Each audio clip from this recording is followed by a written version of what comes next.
இது வந்து librarian tomato, librarian தக்காளின்னு சொல்லுவோம். இந்த தக்காளியில இந்த மாதிரி ஓவல் ஷேப்பாக இருக்கும். இதுதான் இந்த தக்காளியோட சிறப்பு. நல்லா கமர்ஷியல் வெரைட்டி. இதுவுமே வந்து கொடி ரகம். ஆக்சுவலாக இது வந்து நல்லா கொத்து கொத்தாக காய்க்கும்.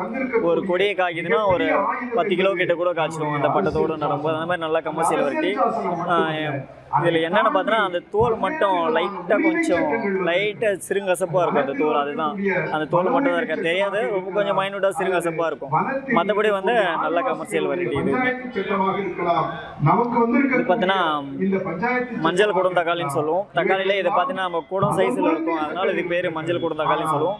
இது புளிப்பு கம்மியாக இருக்கும், கொஞ்சம் இனிப்பும் புளிப்பும் கலந்த மாதிரி இருக்கும் இந்த வெரைட்டியில் பார்த்தீங்கன்னா. அடுத்து பார்த்தீங்கன்னா இது சிகப்பு குடம் தக்காளின்னு சொல்லுவோம். இதுவுமே வந்து கொடி ரகம் தான். கொஞ்சம் புளிப்பு கொஞ்சம் அதிகமாக இருக்கும். அந்த மஞ்சள் குடத்தை காட்டிலும் இது கொஞ்சம் புளிப்பு அதிகமாக இருக்கும். இது வந்து கும்கும் கேசரி. இது இன்னும் நல்லா கலரு இந்த மாதிரி ஒரு ரோஸ் கலரில் வரும். நல்லா கொத்து கொத்தாக காய்க்கும். இது குத்து செடி மாதிரி வரும். இதுவுமே ஓரளவுக்கு கொஞ்சம் கொடி மாதிரி போகும். ஆனால் நல்லா கமர்ஷியல் வெரைட்டி. புளிப்பு சுவை கம்மியாக இருக்கும்.